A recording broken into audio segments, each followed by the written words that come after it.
Hello friends, நான் இன்னைக்கு உங்களுக்காக அருமையான சுவையில் அட்டகாசமான காடை முட்டை கிரேவி தாங்க செஞ்சு பார்க்க போகிறோம். இது செய்கிறது பார்த்திங்கன்னா ரொம்ப ரொம்ப ஈஸி. இதை சப்பாத்தி கூட வச்சு சாப்பிட்டிங்கன்னா அடிப்பொலியாக இருக்கும். அது மட்டும் இல்லைங்க, நீங்கள் கீ ரைஸோடய வச்சு சாப்பிட்லாம். இல்லைன்னா மிளகாய் பிச்சு போட்ட பருப்பு ரசத்தோடு வச்சு சாதத்து கூட இதை ஒரு சைடிஷாக வச்சு நம்ம சாப்பிட்டுக்கலாம். அவ்வளோ ஒரு டேஸ்டியான காடை முட்டை கிரேவி இப்போ நம்ம ரொம்ப ரொம்ப ஈஸியான முறையில் எப்படி செய்யுதுன்னு பார்த்துடலாமா? அதுக்கு நான் இன்றைக்கி ஒரு பாக்ஸு காடை முட்டை வாங்கியிருக்கேன். இதில் பார்த்தீங்கன்னா மொத்தம் 12 நம்பர் இருக்கும். முட்டையை பார்த்தீங்கன்னா எவ்வளோ க்யூட்டாக அழகாக குட்டி குட்டியாக இருக்குல்ல. இதோட சைஸ் பார்த்தீங்கன்னா காக்கா முட்டை சைஸில் தான் இருக்கும். ஏன் காக்கா முட்டைன்னு சொல்கிறேன்னா, என்னோட சின்ன வயசு ஞாபகம் தான் ஃப்ரெண்ட்ஸ் வந்துச்சு. எங்கள் வீட்டில் நிறைய மரங்கள் உண்டு. தோட்டத்தில் வச்சு நாங்கள் ஸ்கூல் லீவ் டைம்லாம் தெரு பசங்க எல்லாரோடையும் சேர்ந்து நாங்கள் விளையாடுவோம். அது இப்போ பார்த்தீங்கன்னா அதில் 2 பையன் மட்டும் எப்படியாவது மரத்து மேலே ஏறி கூட்டில் காக்கா முட்டை இருக்கான்னு பார்த்து எடுத்து அவனை பாக்கெட்டில் போட்டு எடுத்துகிட்டு ஓடிடுவானோ. ஏன்னா எங்கள் அம்மா பார்த்தா சத்தம் போடுவாங்க, அப்படிலாம் பண்ணக்கூடாது பாவம்னு சொல்லிட்டு. அதனால் எங்களுக்கு தெரியாமலே பாக்கெட்டில் போட்டு கொண்டுட்டு போயிட்டு மாட்டு சாணம் இருக்குல்ல, அதுக்கு நடுவில் வச்சு ஒரு பால் லட்டு மாதிரி பிடிச்சி திரும்ப அவங்க வீட்டு விறகடுப்பு கங்கில் போட்டு எப்படியோ வேக வச்சு சாப்பிடுவானு அந்த ஞாபகம் தான் எனக்கு வந்துச்சு. அதே மாதிரி குட்டி குட்டியாக இருக்குல்ல. நீங்கள் யாராவது காக்கா முட்டை சாப்பிட்ருக்கீங்களா? நான் காக்கா முட்டை பார்த்துருக்கேன், ஆனால் நான் சாப்பிட்டதில்லை. இப்போ நம்ம காடை முட்டைக்கு வந்துடலாம். காடை முட்டை எல்லாத்தையும் ஒரு குட்டி பாத்திரத்தில் போட்டுட்டு அது மூழ்கிற அளவுக்கு தண்ணி வச்சுட்டு 1 ஸ்பூன் அளவுக்கு கல் உப்பு போட்டு சிம்மில் வச்சு வச்சிடணும். இல்லைனா அந்த முட்டையோட தோடு ரொம்ப மெல்லிஸாக இருக்கனால முட்டை பாயில் பண்ணும்போது வெடிச்சிரும், உடஞ்சி உள்ளதெல்லாம் வேஸ்ட் ஆயிரும். அது ஒரு சைடு வந்துகிட்டே இருக்கட்டும்.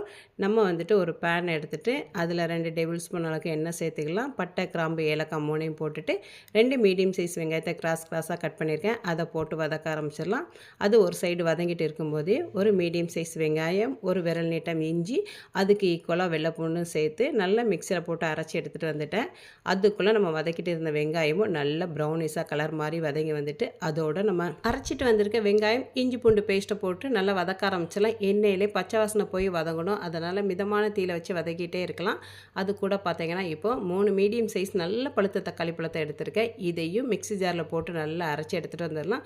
அதுக்குள்ளே இஞ்சி பூண்டோட பச்சை வாசனைலாம் போய் வெங்காயம் நல்லா வதங்கி வந்துட்டு இந்த டைமில் அரைச்சிட்டு வந்திருக்க தக்காளி பேஸ்ட்டை உள்ளே சேர்த்துட்டு நல்லா அந்த எண்ணெயிலே நல்லா வதக்க ஆரம்பிச்சிடணும். தக்காளியும் நல்லா தண்ணியெல்லாம் கொஞ்சம் சுருங்கி வெந்து வரணும். அதனால் நல்லா ஒரு தடவை கலந்து விட்டுட்டு மூடி போட்டு சிம்மில் 1 நிமிஷம் வேக வச்சிடலாங்க. அது ஒரு சைடு வெந்துட்டு இருக்கட்டும். அதுக்குள்ளே நம்ம வேக வச்ச காடை முட்டையும் ஒரு சைடு நான் உரித்து எடுத்து வச்சுட்டுதேன். இப்போ பார்த்தீங்கன்னா 1 நிமிஷம் கழித்து ஓப்பன் பண்ணி பார்க்கலாம். தக்காளி நல்லா வெந்து வந்திருக்கு. எக்ஸ்ட்ரா தண்ணி எல்லாமே நல்லா கம்மியாயிட்டு இப்போ காடை கிரேவிக்கு தேவையான அளவுக்கு மசாலா பொடி சேர்த்துடலாம். 1/4 ஸ்பூன் மஞ்சள் பொடி, 1 ஸ்பூன் மல்லிப்பொடி, 1 ஸ்பூன் வத்தல் பொடி, 1 ஸ்பூன் குழம்பு மிளகாய் பொடி, கொஞ்சமாக கரம் மசாலா போட்டு மசாலாக்கள் கட்டிகள் இல்லாத அளவுக்கு நல்லா கலந்து விட்டு வதக்க ஆரம்பிச்சிடலாம். உங்களுக்கு குழம்பு மிளகாய் பொடி இல்லைன்னா நீங்கள் இது கூட முட்டை குருமா பொடி இருந்தாலும் சேர்த்துக்கோங்க. அப்படி இல்லாட்டினா மல்லிப்பொடியையும் வத்தல் பொடியும் கொஞ்சம் அதிகமாக சேர்த்துட்டிங்கன்னா நல்லாயிருக்கும். இப்போ இந்த கிரேவிக்கு தேவையான அளவுக்கு கல்லுப்பு சேர்த்துக்கலாம். அது கூடவே 1 டம்ளர் அளவுக்கு நான் தண்ணி சேர்த்துருக்கேன். இது 200 ml இருக்கும். கிரேவிங்கிறதுனால நம்ம கொஞ்சம் திக்காக தான் பண்ண போகிறோம். அதனால் தண்ணியோட அளவை ஃபஸ்ட்டே கொஞ்சம் கம்மியாக சேர்த்துக்கோங்க.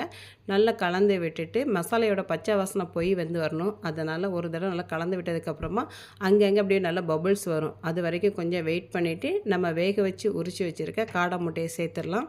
நம்ம பார்த்திங்கன்னா காடை முட்டையில் உப்பு போட்டிருக்கோம். ஆனால் அந்த உப்பு முட்டைக்கு உள்ளே வரைக்கெல்லாம் இறங்காது.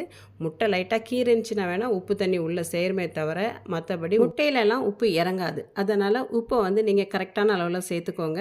இப்போ காடை முட்டை எல்லாத்தையுமே நம்ம உள்ளே சேர்த்தாச்சு. நல்லா கலந்து விட்டுட்டு மசாலாயோட பச்சை வாசனை போய் வெந்து வரணும். முட்டையில் பார்த்திங்கன்னா நான் ஃபோர்க் வச்சு அங்கங்கே அப்படி குத்தி விட்டுருக்கேன். அதனால் முட்டைக்குள்ளேயும் உப்பு காரம் எல்லாமே நல்லா சேர்ந்து வரும். இப்போ மூடி போட்டு மசாலையோட பச்சை வாசனை போகிற வரைக்கும் வேக விட்டுடலாம்.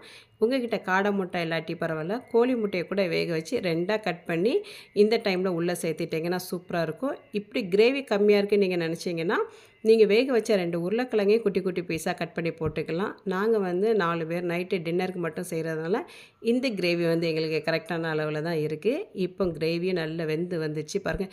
அங்கங்கே அப்படி குட்டி குட்டி பபுள்ஸாக இருக்குது. எண்ணெயெல்லாம் நல்லா பிரிஞ்சு வந்திருக்கனால மசாலையோட பச்சை வாசனை போய் சூப்பராக காடை முட்டை கிரேவி ரெடி ஆயிடுச்சு. அவ்வளோதாங்க. எவ்வளோ ஈஸி பார்த்தீங்களா, மொத்தம் ஒரு 10 நிமிஷத்தில் செஞ்சு முடிச்சிடலாம். நான் ஃபஸ்ட்டே சப்பாத்திக்கெல்லாம் மாவு பிசைஞ்சு வச்சுட்டேன். அதுக்கப்புறம் தான் கிரேவி செஞ்சேன். கிரேவி செஞ்சு அப்படியே ஓரங்கட்டி வச்சுட்டு அப்படியே கையோட சப்பாத்தியும் போட ஆரம்பிச்சிட்டேன். சுட சுட சப்பாத்திக்கு காடை முட்டை கிரேவி எங்களுக்கு ரெடியாக இருக்குது. நாங்கள் இப்போ சாப்பிட போகிறோம். நீங்களும் சப்பாத்தி கூட செஞ்சு சாப்பிடுங்க. அப்படி இல்லாட்டினா கீ ரைஸ் அப்புறமா சாதத்து கூடயும் வச்சு நம்ம சைட் டிஷ்ஷாக சாப்பிட்டுக்கலாம். சூப்பர் டேஸ்ட்டாக இருக்குங்க. எவ்வளோ ஈஸியாக இருக்குது பார்த்திங்களா. நீங்களும் இதே மாதிரி செஞ்சு சாப்பிட்டு பார்த்துட்டு எப்படி வந்திருக்குன்னு சொல்லுங்கள் ஃப்ரெண்ட்ஸ். நம்ம வீடியோ பிடிச்சிருந்தா லைக் பண்ணிட்டு ஃப்ரெண்ட்ஸ் அண்ட் ஃபேமிலிக்கும் ஷேர் பண்ணுங்கள். நம்ம சேனலையும் சப்ஸ்கிரைப் பண்ணி சப்போர்ட் பண்ணுங்கள் ஃப்ரெண்ட்ஸ். நல்லா சாப்பிடுங்க, சந்தோஷமாக இருங்க. ஹெல்த்தியான சாப்பாடாக சாப்பிடுங்க. நைட்டு டின்னர் பொறுத்த மட்டும் சீக்கிரமாக சாப்பிடுங்க. எளிதில் ஜீரணமாகக்கூடிய சாப்பாடாக எடுத்து சாப்பிட்டுக்கோங்க. ஆளுக்கு 3 முட்டையை வச்சு கூடவே ஆனியன் ரைத்தா வச்சுக்கலாம். ஆனால் நான் ஆனியன் ரைத்தா நைட்னால எடுக்கலை. ஆனியன் மட்டும் ஸ்லைஸாக கட் பண்ணி வச்சுருக்கேன். இதோட வச்சு சாப்பிடும்போது அருமையான டேஸ்ட்டில் இருக்கும். 2 சப்பாத்தி, குட்டி குட்டி 3 முட்டை, இவ்வளோ தான். இதை விட வேறு என்னங்க வேணும்? எங்கே வெளியில் போய் சாப்பிட்டா கூட இந்த அளவுக்கு நம்ம திருப்தியாகவும் சாப்பிட முடியாது. டேஸ்ட்டும் நமக்கு கிடைக்காது. வீட்டிலே செஞ்சு சூப்பரான அருமையான சாப்பாடாக சாப்பிடுங்க. இந்த வீடியோ பிடிச்சிருந்தா மறக்காமல் லைக் பண்ணி சப்போர்ட் பண்ணுங்கள் ஃப்ரெண்ட்ஸ்.